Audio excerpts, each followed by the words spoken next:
In today's episode, we're greasing the wheels on the road to Basel, Zoe knows her place as Switzerland draw their performance slot for 2025, and I'm joined by some friends of the pod to chat about the best songs you won't be hearing at this year's Eurovision. I'm Stephen Perkins, and this is Douze Pois. Hello London, we are ready for your vote. It is Monday 24th of March, and we've got something very special for you this week as Adrian Bradley, AJ Clay and Cat Stevens join me to pay tribute to our favourite songs from the 2025 batch of national finals, which sadly did not qualify to be performed at Eurovision. But first, let's take a quick look at the latest headlines. With all of this year's songs selected, and some of them currently undergoing revamps ahead of the contest, every nation is now pondering how best to stage their entry for maximum impact at Eurovision, and it seems that Austria might have something very special up their sleeves. In an interview with the Eurotrip podcast, singer JJ, who will be representing Austria this year with Wasted Love, said of his staging plans, "I'm a bit nervous because it's going to be something that hasn't really been done before camera-wise. I'm really looking forward to it and hoping it will go through because if it does, it will be so cool."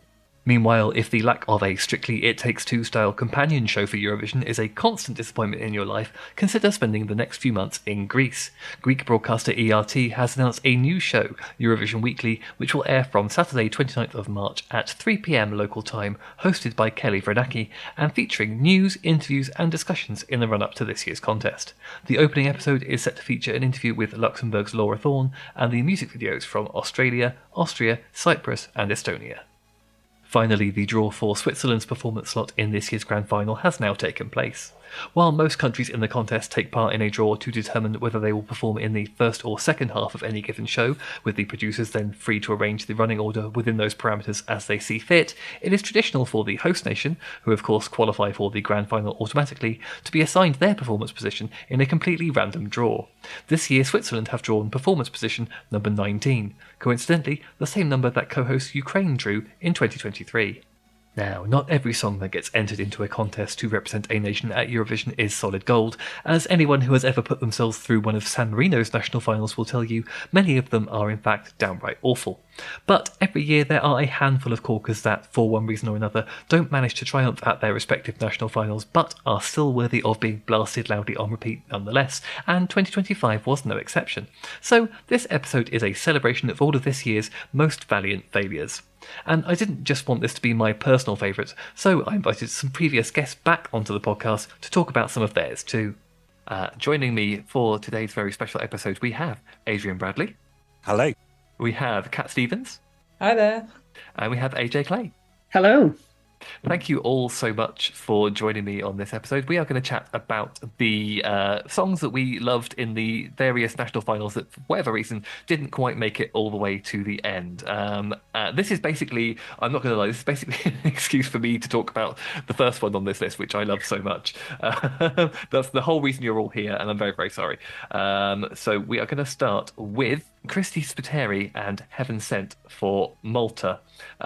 This one is an absolute bop. I love it. But I'm going to preface it by saying that had Malta chosen it, they probably would have been in trouble because they would not have got anything near the amount of mileage that they've got out of Mariana Conte and Cunt/Serving and all of the controversy that's been generated by that. Also, now that we've kind of seen the full lineup, I do think this being in the same semi-final as Austria would have been a problem for it because they're both doing Popra and Austria probably doing it slightly better. But I will just say I've had this song on repeat so many times since the Maltese national final. I love it. My absolute favourite thing about it is when it gets into the final chorus, and for some reason the tempo just picks up by like 30% for no reason whatsoever. Like they suddenly thought they weren't going to hit the 3-minute time limit, even though they finish at like 2:45. It's just completely unnecessary, but brilliant. Anyone else got any thoughts about Christy Spiteri? Yeah, Malta was one of the earlier national finals that I watched through, and I did think watching it, had the juries not decided, no, they were absolutely going for Serving, I thought this might have been one that would have troubled the juries and then, added a bit of surprise perhaps to the outcome. In the end, that didn't really happen. But I think it was very good. It would have been a very different experience with Malta we would have had this time. Malta have got attention this time. What that attention will turn to, I don't know. Yes. I mean, I think now that we've seen the video for Malta, I think we can't say they've got a plan this year, haven't they? They are going all out. Yeah, I like this song. I like Christie's song. I think her operatic vocals were really great and really sort of different, something quite unusual compared to some of the more dramatic opera things. It was nice, worked nicely with the synthy background. I think when she sort of dropped into the pop vocal, it wasn't quite as strong, but that's a very minor quibble, I think. Also, I really love the staging with a kind of Doctor Who Weeping Angels thing behind her. Very, Yeah. very cool. I think there was obviously I think she wanted to keep as still as possible so she could hit the notes. And I think like on stage at Eurovision they could have maybe done a bit more around her had they sent that song. But I think the beginning, the kind of the slightly sort of puppety, jittery movements about that she was doing, I really really liked. So yeah. Yeah, Um, I absolutely adored it. I thought it was the staging was excellent. The operatic, like Kat said, the operatic vocals were fantastic, and I was genuinely gutted when it lost out. I mean, I will not lie. Like I'm very much on the Christie Stan train and not really on the Mariana train, but it is on my repeat as well on my Spotify. So Well, great to start with a song that we're all agreed on. Hopefully, that will continue over the course of the conversation. We're going to move on now to Stereo Terror and Purti Till the End of the World. That's Estonia, and this one was nominated by Kat. Yeah, this one again has been stuck in my head for the last month or so. It's so stupid. I love it. It's like Andrew WK finally at Eurovision. It's really sort of snappy rock that I don't think we've really had much apart from, well, probably since Lordi. We've had plenty of rock at Eurovision, but it's been a bit more proggy or glam, like with Måneskin and that. But they're like it's just getting right to the meat and potatoes of snappy chorus, key change, stupid visuals. I really loved it. It would have had absolutely no chance. So Yeah, I do. I'm sad that we haven't got much of this kind of energy anywhere in the contest this year because it's a lot of fun. I love the pyrotechnics and all the masks and the outright silliness of it, but I do agree it probably wouldn't have gone very far.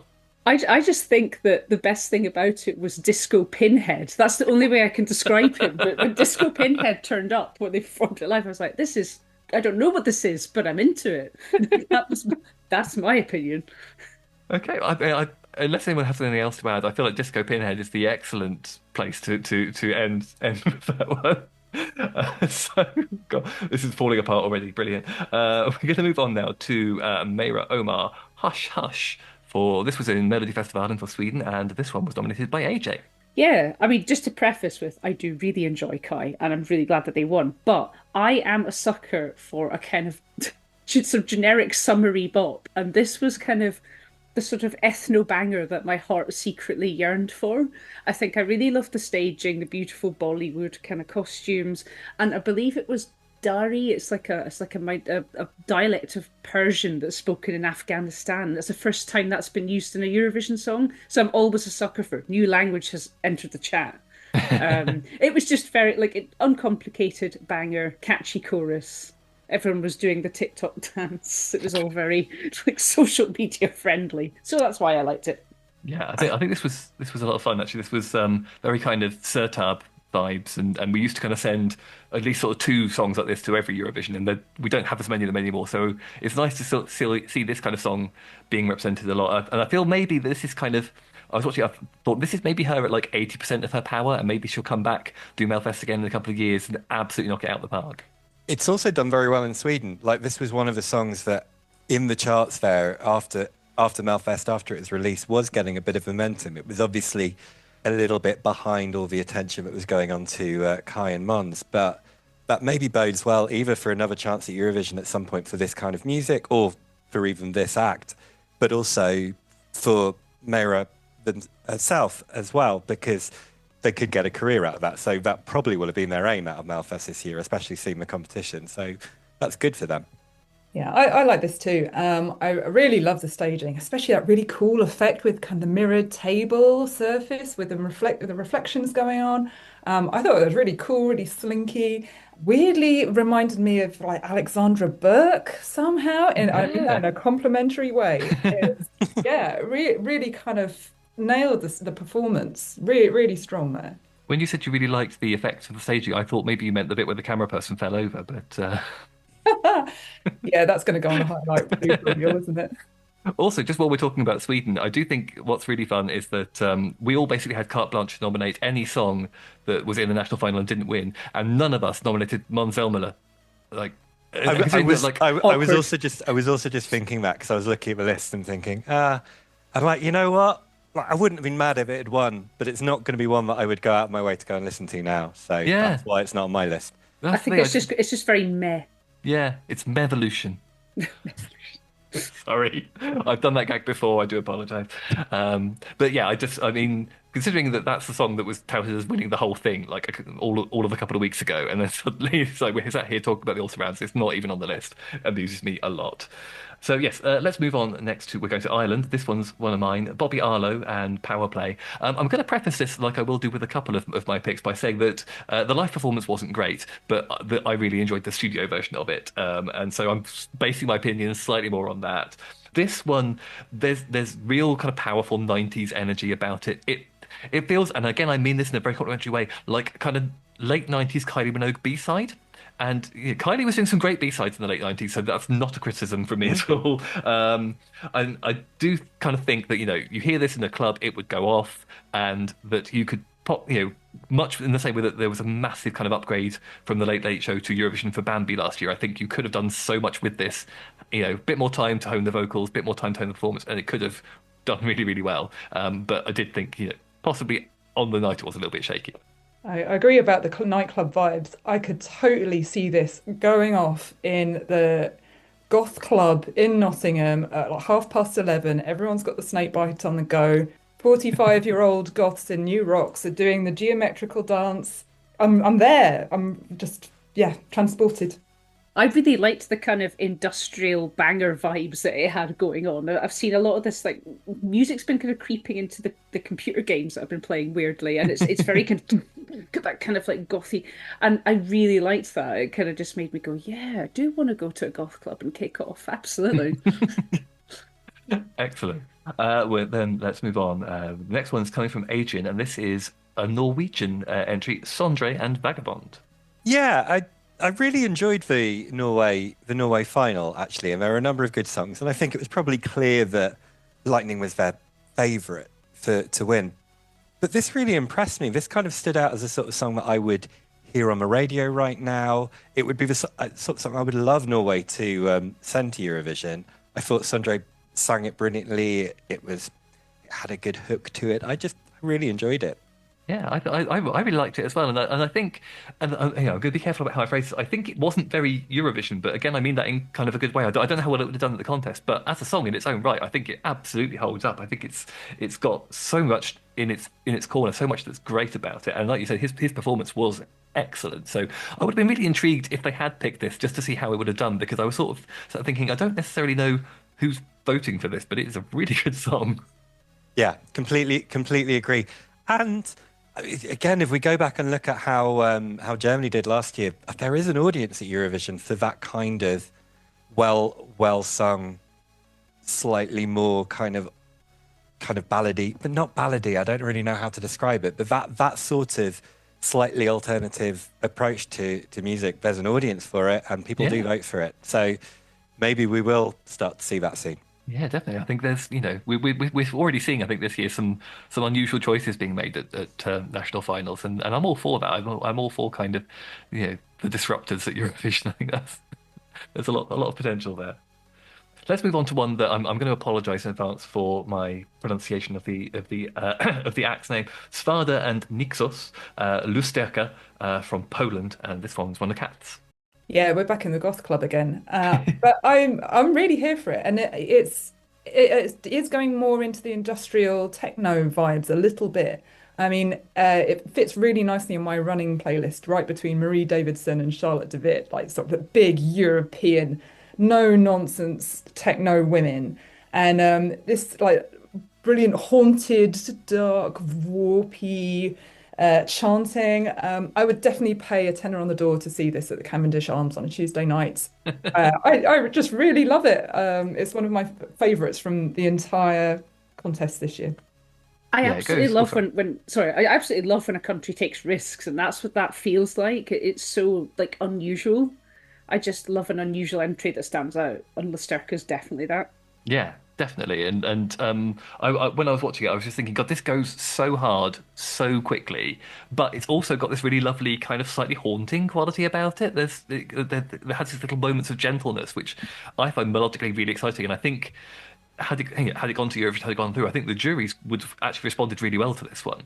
Yeah, I think the live vocals might have been a bit shaky. I really love the recorded version, but I think maybe they would have needed to up the ante on the staging a little bit. Yeah, yeah, it was a very low key staging, but I kind of liked that for it. I think sometimes less is more, and I think that was definitely true of this one. So you didn't want to kind of throw too much at it because the song's already doing enough, I think. We're moving on again. Lithuania this time. Black Biceps, Visite Manreich. AJ, this was one of yours. Yeah, again, sucker for a dance party and also a sucker for brass, which, I mean, obviously, James Newman, maybe naming one, we've not always been great at the party brass thing, but this was just such like a party vibe. It had that kind of ska vibe slightly to it. It had a really sort of anthemic chorus. It was just some lads having a great time on stage, and I was kind of here for their party. It would have just gone off in the Euroclub. That's my opinion. I will say, like, I'd slightly forgotten which one this one was when you nominated it, so I went back to look it up, and I was like, this is not what I expect a group called Black Biceps to sound No, like. no, that's the thing. The name, I was when I saw the name in lineup, I was thinking, oh, okay. But then when I heard the song, I was like, yeah, okay. Actually, this is working. Yeah, yeah, like it was really fun from moment one. Just the trumpets and the jazzy vibe, and I wasn't quite sure what was going on stage a lot of the time, but I was here for it. I was really Which is enjoying the it. hallmark of a good Eurovision entry. What's going on stage? We don't know. It's also the lovely thing about Euroclub is that we will get an opportunity to enjoy many of these national final also runs because you know that the DJs will be out there kind of gleaning all of these songs and getting them all together. And the amount of them that have this incredible life after Eurovision, despite never performing on the Eurovision stage, is just brilliant. Yeah, absolutely. I mean, this one just feels like it's a gift to a Euroclub DJ, doesn't it? Yeah, can't go wrong with a good knees up, can you? Absolutely. Right, I think we're back to me now, which is exciting. We're back to Finland, Nia River with Nightmares. This one, I'm kind of hoping you guys can help me out a little bit on here because this one really, really reminds me of something, and I can't quite put my finger on it. It feels a bit like it's kind of the sequel to Monsters by Sarah Alto. That's kind of the vibe I'm getting, but I don't know if I'm missing another song that it sounds a lot like. Another one here where the live performance at UMK was a bit shaky, and to be fair, it is quite a hard song to sing, but I've listened to it on Spotify a lot, and the studio version absolutely slaps.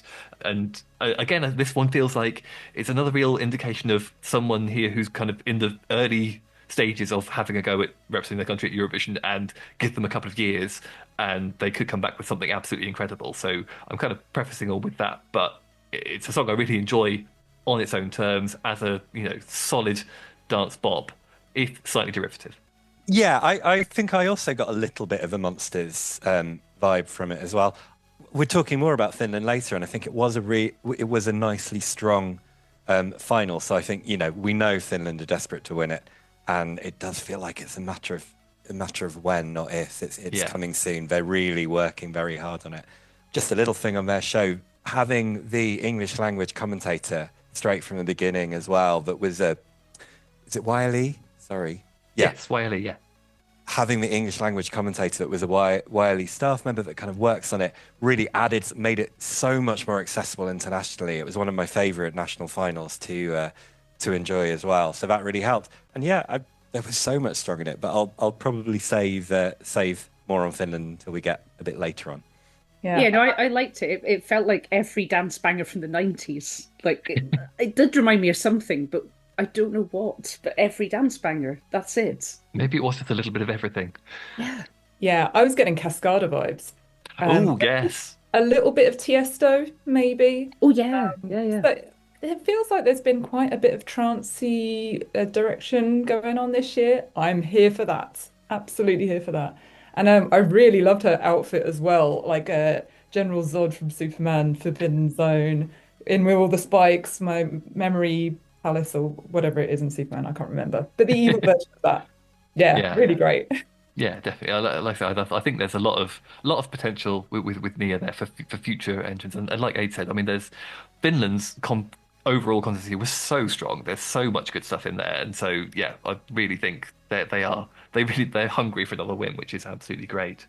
Let's move across now to Ukraine, Finka and Kultura. That one was from Kat. Yeah, this is another one that was a little shaky live, but I've just been playing it over and over and over again on Spotify. I just really love her vocal. It's kind of a sort of a bit rap, a bit singing, but it's still popping. It just you kind of even though I don't speak any Ukrainian, but I'm really sort of hear the fierceness with which she's trying to defend her culture. That's, basically the song is about you're not going to take our culture away from us. And I thought the staging was like real sort of fierce party, but also very sort of determined and strong. And I just thought, oh, got me all sort of like what's the word? Not inspired. No, that's terrible. Anyway, let's move on.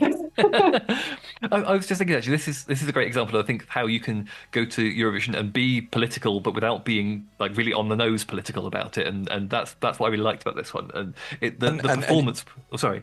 No, sorry, I was interrupting you. But Ukraine have often been very good at this and very good at. There are ways of subtly making a point that perhaps a few other countries could learn a lesson from when it comes to songs and song lyrics and song titles. Mentioning absolutely no names. in the same way that comparing Malta and Finland's entry, you can do innuendo in a way that is still going to get you played on the radio. Like, there's nothing subtle about Ich komme, but it doesn't go all in for a shock on one word, and therefore it's completely doable. So, there are lessons to learn in all sorts of things when it comes to your lyrics. I do enjoy Ukraine's subtlety on this kind of thing, but it was such a nice track as well because you had with the staging there was a traditional clothes, there was a traditional folk style, but then kind of mixing it with some rap, and it just worked really well, like on its its own terms. Like, yeah, our culture, it's pretty cool, and it can just work like that. And they're all going around on a lazy Susan at one point. Classic, absolute classic. Classic Eurovision staging. I love a revolve. More. Yeah. We need more revolves. We don't get very many revolves in Eurovision. We need more. And yeah, it was just so colourful to watch, which I loved. I think it's such a simple idea, but it just worked so well. And yeah, this one was great. And we are now going across to AJ for a Greek entry, Evangelia and Vale. Yeah, I really enjoyed that we had a Greek national final finally again this year. And there was quite a lot of good entries, I felt. And I think, if memory serves, this was a runner-up. And the first thing you were talking about, this song reminds me of someone else. This gave me Dua Lipa almost immediately. Just, it was very slick. It was very, just the kind of style that it was in. But it had that kind of chanty, anthemic chorus that you kind of got to have with a Eurovision song. And I've been listening to this a fair amount, especially as the sun has been coming out. It feels like a nice kind of sunny vibe song.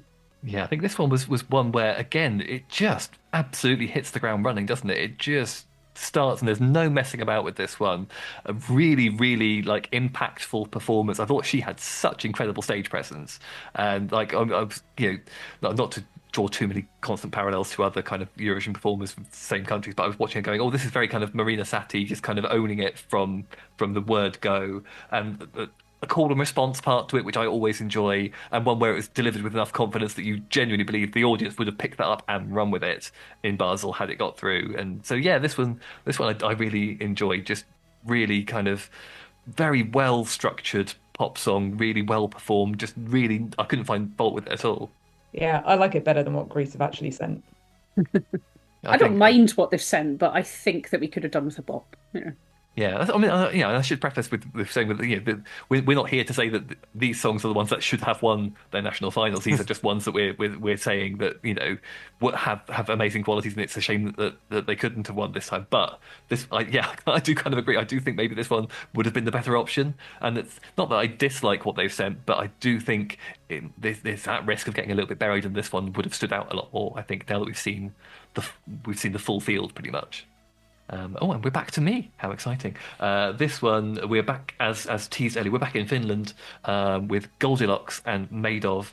And what I wanted to say about this one is that I've had I spend a lot of time just playing my liked songs on Spotify, and I don't always remember what made me add a song to Spotify. And the amount of times this has come on, and I've assumed that I added this because I heard it on like some trendy TV show or like on Six Music or something, and was like, "Oh, that's really cool. I'm gonna add that." And then I go, "Oh no, this was UMK. This was almost at Eurovision." And like, 'cause it's just such an incredibly good song on its own merits. It's just lyrically really fun, really, really catchy, and again, it's got that kind of slightly kind of Dua Lipa vibe to it. And I just think, had it not been for this being Erica Vickman's year, this would have absolutely walked it, basically. I completely agree. You beat me to nominating this one as well, Steve, because I was here for nominating. Also, this was another one where the staging was very impressive. It looked Eurovision ready as well, and so as obviously did Erica Wigman. But it was also really interesting because this had the complication of her not being very well, so she couldn't sing. So I believe it was her. She was miming two previous vocals as opposed to it showing a previous performance, which is a very odd way of doing it. So she was performing live but miming the rehearsal performance. But it worked as a TV program. But yeah, it in another year this could have won, and I think I'd be interested to see how well it could do. It was imaginative, the rings were great, the dancing was great. It had something, and I really liked it. Yeah, I think sometimes it's just a question of really unfortunate timing, isn't it? And like this would have been such a front runner in almost any other year, and she just had the misfortune to pick this year to enter it, basically. Yeah. Yeah, I love the staging. It kind of distracted me a little bit from the song, but that's no diss to the song, but the flexibility of those dancers on the hamster wheel. Wow. Someone's been doing their yoga with Adrian. I love that they've got the hamster wheel. They listen to Peace, Peace, Love, Love. So, But I loved it too. We need more hamster wheels. More As hamster I say, wheels. Anything revolving, I'm here for it. More revolving staging. Yeah, no, I loved it too. You say it had the Dua Lipa vibe. It had a weekend, like the weekend vibe as well. Yeah. It was that kind of electronic thing. Yeah, loved it. We're going to move on now to another one. I'm really sorry. I should have slightly researched better how to pronounce some of these names, but I'm going to do my best here. Leon Cheka with Drobe from Lithuania, and this one was one of Kat's. This is utterly baffling, isn't it? What is You've almost read my happening notes here? out loud. Absolutely. Like the folk harmony intro, experimental, electro clash, dubstep breaks, completely serious business. They are there because it feels like someone's put a gun to their head or say, you must come out here and sing as if your life depends on it. And like the vocals, absolutely incredible. But everything else is a complete hot mess. I'm obsessed with this. Obsessed. The casualty makeup as well. I can't stop watching it. It felt to me like a really interesting Fringe show. I review Fringe shows, and I would have definitely given it. I would have said, that's the most fascinating thing. I don't know what I've just seen, but I feel I have to say something about it. Like it's like you say, the sort of stitches, sort of makeup, the queer opera vibe. What was it? I don't know. Yeah, I was sat there thinking, if I heard this audio only, would I feel the same way about it? But so much of this was the absolutely bonkers, brilliant staging for it, which I did not understand at all, but I was thoroughly enjoying. I was just sitting back and letting it wash over me, and just having a great time, and just shrugging in adoring bemusement, I think, is the way I can describe it. God. Well, we're already at our last song of the list. We've actually got through these very quickly. I'm impressed with how concise we've managed to be. We'll go over to AJ for the last one. This is Slovenia, and I'm going to sound like I'm just making a series of hoots and clicks here, but this is Kiki with Ooh Ooh. Let's have a Kiki. Let's have a Kiki. Again, I'm here for the kind of what on earth just happened. It's very much like the Lithuania one we're just talking about, because someone comes on dressed as kind of got Piero kind of thing going on, so clown. It's all very quirky. It's theatrical. There's a bit of folk dancing happens at one point, and then, which seems to be this year's theme, tempo change. Let's just have a dance breakdown at the end. Let's all run round in circles and then stop again. And it was sort of, it's sort of weird Constrata vibes, but I kind of like it better. controversial. It was just so strange and cool. I'm not a huge fan of what won, so I feel like this would have just been a more fun thing to send. Yeah. Yeah, I agree totally. I when it started off and she was like there, like in this sort of a doll like get up, I was just it brought to mind Katie Waisel and X Factor sitting down on the floor and saying, "Please That's a vote for blast me." from the past. Wow. But then it suddenly like switched up into this like boshed up Verdi's Requiem vocal. Really, really strong ending. I think maybe it just took a bit too long to get going. With that, if it had been that strong at the start, I think it would have like smashed it. But yeah, really enjoyable. I love that there was a slight sort of like fake out ending a little bit. You think it's finished, but then there's like a couple more seconds of it to go, and I was like, is the song still going? Is this her thanking the crowd? I don't really know what's going on, but this is great. And yeah, I agree that like I feel they're on absolute hiding to nothing with the song that they did pick, and this would at least have been a kind of a shoot for the moon, and even if you miss, you've made an attempt kind of thing. So, and given what was already there, I think there was a lot of opportunity to build on this staging to refine it and enhance it a little bit, and it could have been a real moment. So I'm genuinely quite gutted they didn't pick this one. If I had one more to have nominated for the Also Run, I think Petra Miedis' interval act for the Melfest final would have to go in there. It was we must protect the gays, I think it translated as. And I do need to sit down and watch. So I've seen her introduction with subtitles. I now need to sit down and get kind of the English lyrics of the whole song because I picked up bits of it. But I think she had a lot of fun with that one. I always feel like the really fun part of this stage of Eurovision is when you've got a song in your head in another language and you're walking around singing it, absolutely no idea what you're singing. Like, Just risky. That is me with Barabada Bastu at the moment, all the time, stuck in my head. The problem is I have a Norwegian PT, and so she'll understand quite a lot of things that I'm singing. So if I'm doing like any she's like, okay. Yeah, I quickly put the chorus of Bada Bastu through Google Translate just to make sure I wasn't saying anything bizarre or offensive, and I was like, no, it's safe. It's just let's about have a saunering. sauna, isn't it? It's Like very... Yeah, let's all have a sauna. Yeah. I think my favourite bit is Bastu Brødre er vi som gløder, which is like something like Sauna Brothers, we glow together, which I just think is such a good line. Yeah, Sauna Brothers. We're all Bastu Brødre. Bastu Brødre. So it's a really fun word to say, Bastu Brødre. Bastu Brødre. Yeah. Thank you for Duolingo for helping me to actually say that word in the first place. Duolingo for the win. Brilliant. Well, thank you all very much for joining us on this extra special episode. It's been wonderful to have you all here, and hopefully we will all catch up again soon. Thank you. Thank you. Thanks. Ah, that was so great. A huge thank you to Adrian, AJ and to Kat for taking time out of their busy schedules to join us on this pod and pay tribute to some absolute bangers. That is all for this week. I will be back next Monday with another news update, so please do hit subscribe on your podcast platform to make sure you don't miss any of our upcoming episodes. And if you feel like leaving us a nice review to help us work our way up the charts, we will love you forever.